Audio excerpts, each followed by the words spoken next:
اعوذ باللہ من الشیطان الرجیم بسم اللہ الرحمن الرحیم الحمد للہ الذی هو عدۃ عند الشدہ وغوث فی الکربہ والصلاة والسلام علی رحمۃ للعالمین سیدنا و مولانا ابی القاسم محمد اللہم صلی علی محمد و آل محمد وآلہ الطیبین الطاہرین المعصومین المظلومین المنتجبین الاخیار سیما الامام الہمام والبدر التمام بحر الحقائق مبین المشکلات والدقائق لسان اللہ الناطق جعفر بن محمد الصادق صلوات اللہ وسلامہ علیہ ولعنۃ اللہ علی اعدائہم اجمعین من الآن الى قیام یوم الدین اما بعد فقال اللہ تبارک و تعالی فی کتابہ المبین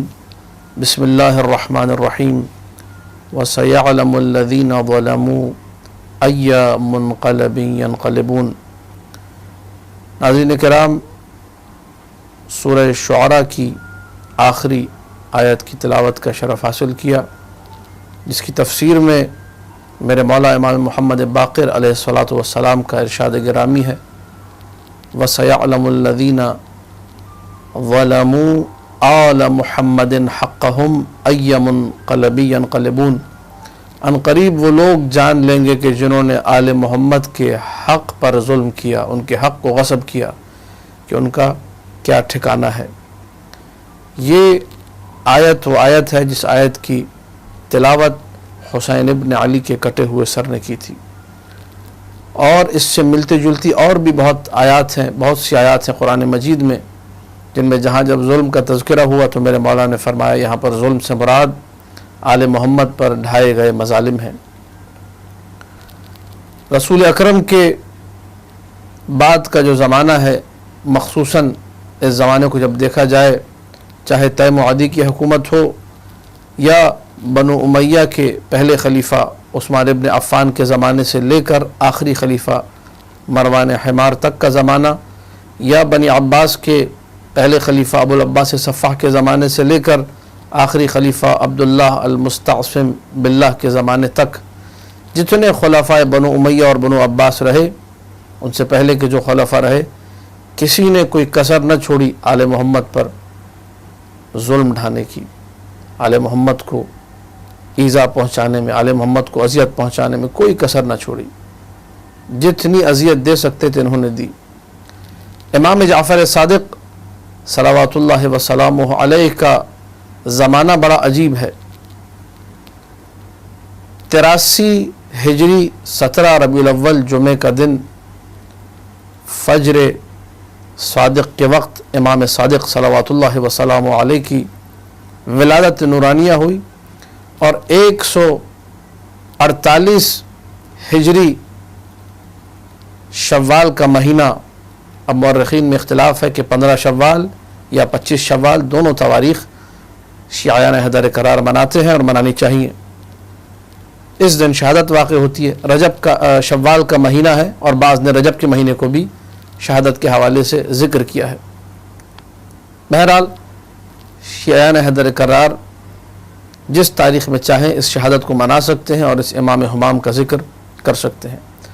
عرض خدمت یہ ہے کہ امام علیہ السلام کی جب حیات طیبہ کا مشاہدہ کرتے ہیں، اپنی زندگی کے ابتدائی 12 سال، کم سنی کے وہ 12 سال جو اپنے جد امجد امام زین العابدین علیہ السلام کے ساتھ گزارے، اس کے بعد 19 سال اپنے والد ماجد امام محمد باقر علیہ الصلاۃ والسلام کے ساتھ گزارے، پھر 34 سال کا اپنا عرصہ امامت۔ اکیلا وہ امام جس نے بنو امیہ کے مظالم کو بھی سہا، جس نے بنو عباس کے مظالم کو بھی سہا، اکیلا وہ امام جو تمام ائمہ میں امام زمانہ کے علاوہ جتنے بھی ائمہ ہیں سب سے بوڑھا امام جس نے مظالم کو سہا۔ اسی لیے امام جعفر صادق سلام اللہ علیہ کو شیخ الائمہ بھی کہا جاتا ہے، اماموں میں سب سے زیادہ بڑی اور طویل عمر پانے والے امام، کم سے کم 65 سال علماء نے ذکر کیا. علامہ مجلسی نے جلال العیون میں 70 سے 72 سال تک کی عمر کا ذکر کیا ہے. تو وہ امام جس نے باقر العلوم کے بیٹے ہونے کے ناطے ہر ملک و ملت، ہر مذہب و مسلک بلا تفریق علم کی وہ خدمت کی کہ 4000 لوگ ادیان و ملل کے، 4000 مختلف ممالک کے لوگ، ہر شخص کی زبان پر پہلی صدی کے آخری حصے میں ایک ہی جملہ ہوا کرتا تھا، حدثنی جعفر بن محمد الصادق. ایسا انسان، ایسی ہستی جس نے انسانیت کی خدمت کی. آج دنیا بھر میں علوم پڑھائے جا رہے ہیں، کوئی ایسا علم نہیں جو انسانیت کے لیے مفید ہو مگر یہ کہ وہ در آل محمد سے نکلا. اس میں بہت بڑا جو امتیاز ہے وہ امام جعفر صادق صلوات اللہ وسلام علیہ کی ہستی کو ہے. لیکن جو دشمن تھے وہ مسلسل اپنی دشمنیاں دکھا رہے تھے. میں چونکہ یہ مختصر سا جو تصویری ٹکڑا، متحرک تصویری ٹکڑا ویڈیو کلپ آپ کے سامنے پیش ہو رہا ہے، اس میں شہادت امام جعفر صادق اور ان پر ڈھائے گئے مصائب کا تذکرہ کرنا ہے.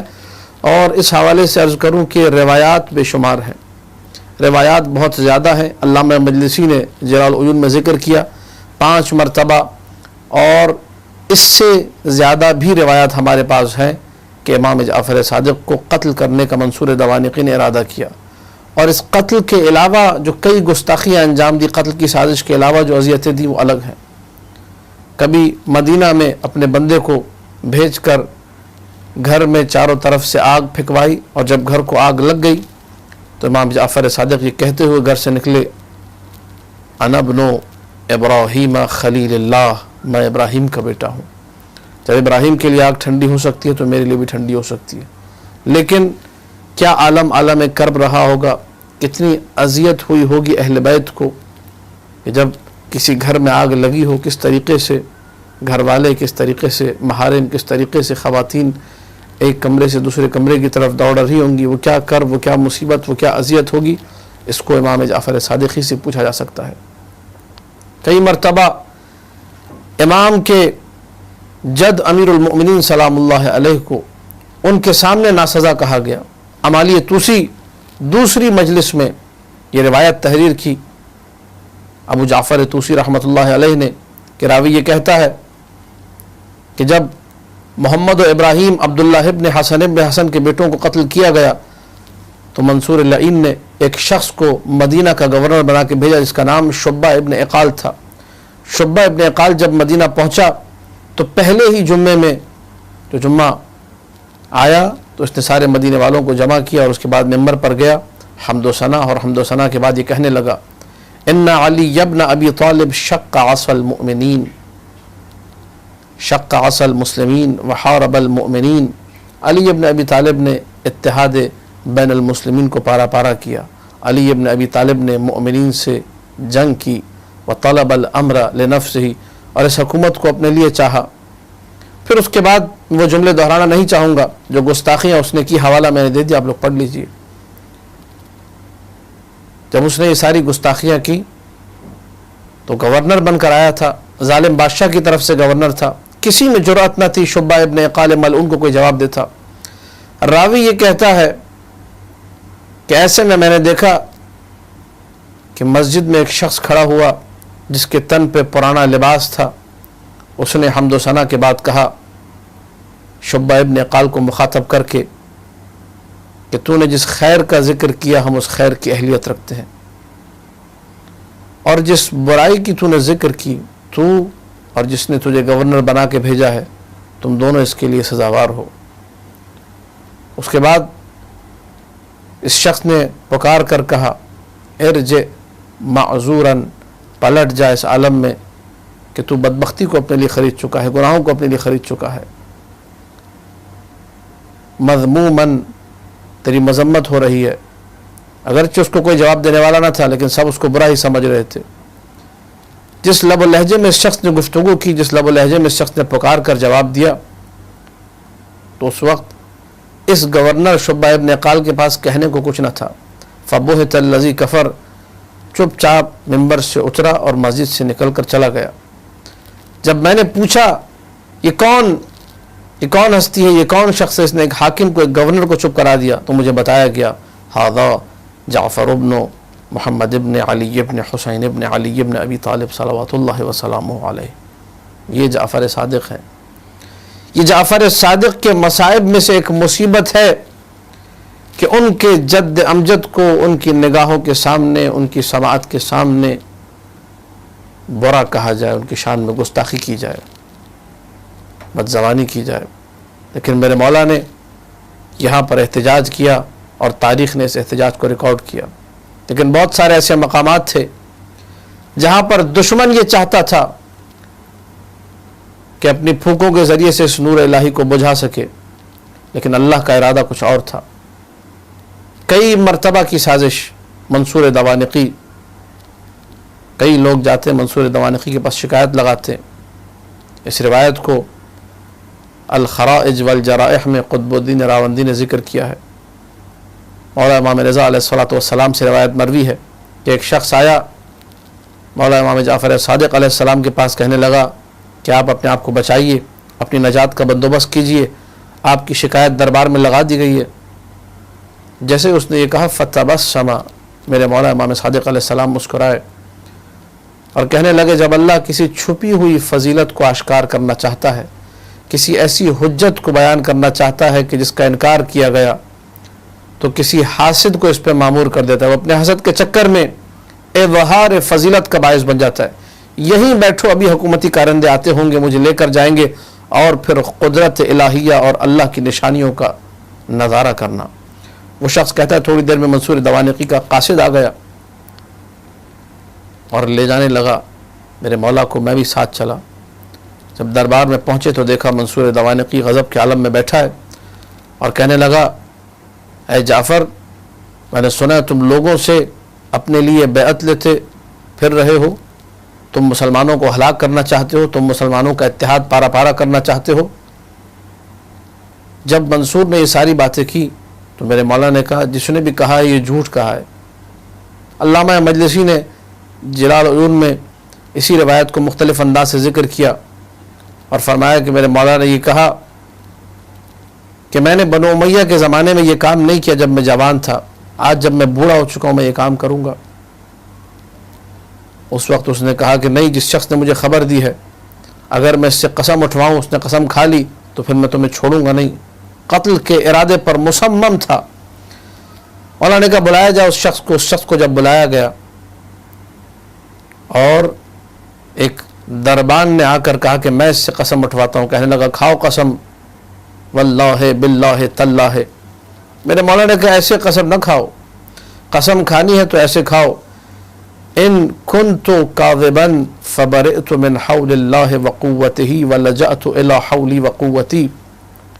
اگر میں جھوٹا تھا تو میں اللہ کی حول یعنی اللہ کی قوت سے, اللہ کی مشیت سے, اللہ کے ارادے سے بیزار ہوتا ہوں, باہر جاتا ہوں اور اپنی قوت, اپنے ارادے, اپنی مشیت کا سہارا لیتا ہوں, اپنی قدرت کا سہارا لیتا ہوں اگر میں جھوٹا ہوں. جیسے ہی اس نے یہ جملے دہرائے تو جعفر صادق صلوات اللہ وسلام علیہ کے لبھائے مبارک پہ یہ جملے آئے اللہم ان کان کاذبا فامتہ الساعہ. بار اللہ اگر یہ شخص جھوٹا ہے تو اس کو ابھی اسی وقت موت دے دے. فمستتم کلامہ حتی سقط علی وجہہ. ابھی میرے مولا کا کلام تمام نہیں ہوا تھا, میرے مولا کی گفتگو مکمل نہیں ہوئی تھی کہ یہ ملعون شخص منہ کے بل زمین پہ گر پڑا. اور ایک روایت کے مطابق جس طرح کتے کی زبان باہر نکلی ہوئی ہوتی ہے, اس شخص کی زبان باہر نکلی ہوئی تھی. جیسے ہی اس عالم کا مشاہدہ کیا, عجیب جملے ہیں. منصور نے کہا کہ میں آپ کی کیا خدمت کر سکتا ہوں, مجھے بتائیے, مجھ سے غلطی ہوئی. میرے مولا نے جملہ کہا وہ عزاداروں کو رلانے کے لیے کافی ہے. کہا کہ منصور ما لی الیک حاجت, میری کوئی حاجت نہیں سوائے اس کے کہ ان اسرع الی اہلی فان قلوبہم متعلقۃ بی. جتنا جلدی ہو سکتا ہے مجھے اپنے گھر جانے دے, سب کے دل مجھ میں اٹکے ہوئے ہیں, سب میرے لیے پریشان ہے, سب میرے لیے بے چین ہے. کہا لک ھذا، تمہیں اختیار ہے، تم جا سکتے ہو۔ اللہ اکبر۔ وہ جعفر صادق جو دربار میں آئے، ایک لمحے کے لیے، تھوڑی دیر کے لیے گھر سے دور ہوئے تو اپنے گھر والوں کی فکر تھی۔ میں کہوں گا سلام ہو آپ پر حسین ابن علی۔ کربلا میں شمر لعین خنجر لے کے آگے بڑھ رہا تھا، سکت نہ تھی حسین ابن علی میں اٹھنے کی، لیکن ایسے میں اپنی نگاہوں سے خیمگاہ کی طرف دیکھ رہے تھے۔ مصائب ختم ہے ذات حسین ابن علی پر، انہی مصائب کے تذکرے کا، انہی پہ گریے کا جعفر صادق سلام اللہ علیہ نے حکم دیا، بارہا حکم دیا۔ لیکن عزادارو، کچھ شباہتیں ہیں جو جعفر صادق سلام اللہ علیہ کے مصائب میں ہمیں نظر آتی ہیں کربلا کے مصائب کے ساتھ۔ فضل ابن ربی کو ایک دن منصور نے یہ حکم دیا، اسی وقت کسی بھی طور پر، کسی بھی حالت میں جعفر صادق کو پیش کیا جائے۔ فضل ابن ربی کا بیٹا محمد یہ کہتا ہے کہ میرا باپ گھر آیا اور اس نے مجھے طلب کیا، میں سب سے زیادہ بے باک، سب سے زیادہ سنگ دل تھا۔ کہا کہ جاؤ اسی وقت جعفر صادق کو جس بھی حالت میں ہو لے کر آؤ، خبردار دروازے سے نہ جانا، دیوار پھلانگ کر گھر میں گھسنا ہے، اور جس عالم میں ہو اسی عالم میں لے کر آنا۔ عزادارو، محمد ابن ربی یہ کہتا ہے میں نے ایک سیڑھی لگائی خانہ جعفر صادق کے باہر، دیوار پھلانگ کے میں گھر میں گھسا، دیکھا کہ جعفر صادق نماز پڑھ رہے ہیں۔ جیسے ہی نماز مکمل کی میں نے کہا چلیے میرے ساتھ، تو کہا مجھے اجازت دو میں غسل کر لوں، اپنی موت کا غسل اپنی موت سے پہلے کر لوں۔ کہا کہ اجازت نہیں ہے۔ وضو کر لوں، کہا اجازت نہیں ہے۔ کہا مجھے سر پہ عمامہ رکھنے دو، مجھے کندھوں پہ عبا رکھنے دو، کہا اجازت نہیں ہے۔ عزادارو، سر برہنا، پا برہنا، ہاتھوں میں رسی باندھ کر یہ محمد ابن ربیع ملعون میرے مولا کو لے کر چلا۔ علامہ مجلسی کی بقول 70 سال کا بوڑھا جعفر صادق وہ خچر پہ سوار رسی کو کھینچ رہا تھا، اور ادھر سے جعفر صادق سلام اللہ علیہ پیچھے پیچھے سی بڑھاپے کے عالم میں۔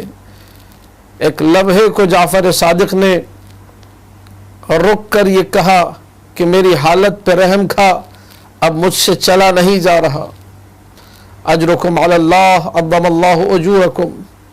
یہ وہ امام ہے جو بڑھاپے کے عالم میں رسیاں ہاتھوں میں بندھی ہوئی ہے، کھینچا جا رہا ہے، چلا نہیں جا رہا، رحم کھایا، اس سنگ دل نے بھی رحم کھایا۔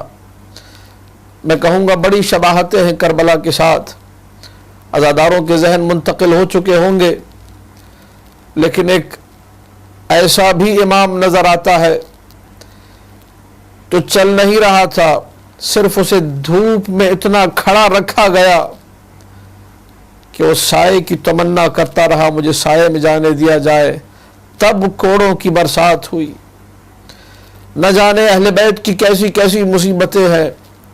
ادھر دربار لے جایا گیا، دربار میں جعفر صادق پہنچے، منصور دوانقی ملعون نے تلوار نکالی نیام سے، ایک بالش کے برابر، پھر تھوڑا نرم ہوا، پھر غیظ و غضب میں آ کے تھوڑی اور تلوار نکالی، پھر کچھ نرمی طاری ہوئی، پھر تیسری مرتبہ جعفر صادق کی شان میں گستاخی کی، پھر تلوار نکالنا چاہی، پھر اس کے بعد گھر کی طرف انعام و اکرام کے ساتھ روانہ کر دیا۔ فضل ابن ربیع یہ کہتا ہے میں نے منصور سے پوچھا یہ تو نے کیا کیا؟ بلایا تھا قتل کرنے کے لیے، اور جب جعفر صادق آئے میں نے دیکھا تو نے تلوار نکالی قتل کرنے کے لیے، پھر رک گیا، پھر تھوڑی سی تلوار نیام سے نکالی، پھر رک گیا، پھر تیسری مرتبہ پوری تلوار نکال لی، پھر رک گیا۔ کہنے لگا فضل میں تجھے بتاؤں گا لیکن سب کو محل سے نکلوا دے، یہ بات میرے اور تیرے درمیان راز رہے۔ جب میں نے تلوار نکالی جعفر صادق کے قتل کے ارادے سے تو ایک لمحے کو میرے سامنے رسول اللہ آ گئے اور مجھے کہا کہ اگر تو نے میرے بیٹے کو قتل کیا تو اچھا نہ ہوگا۔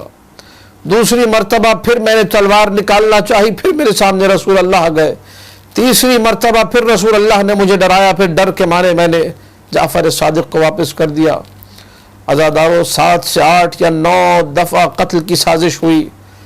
آخر میں جب وقت آیا، جب رضا بقضائہ و تسلیما لامرہ کی منزل آئی، انگوروں اور اناروں میں زہر ڈلوا کے ملعون منصور دوانقی نے بھجوایا۔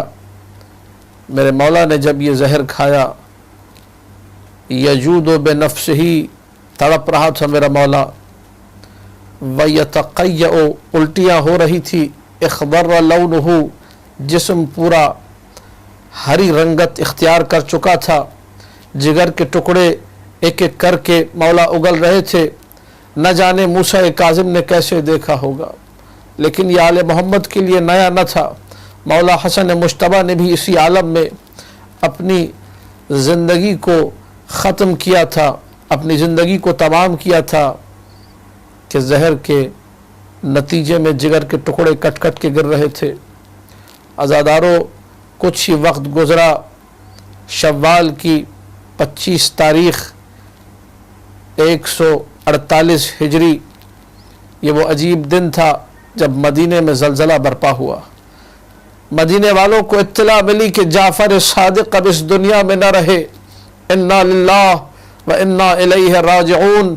وفیات الائمہ میں بحرانی صاحب نے یہ لکھا، تزعزعت المدینۃ باہلہا، پورے مدینہ میں ایک زلزلہ برپا ہو گیا۔ ساری خواتین، ساری سیدانیاں، سب لوگ اپنے گھروں سے نکلے، وا امامہ وا سیدہ وا جعفرہ، چاروں طرف یہ فلک شگاف نعرے تھے، ہر کوئی جعفر صادق کا غم منا رہا تھا۔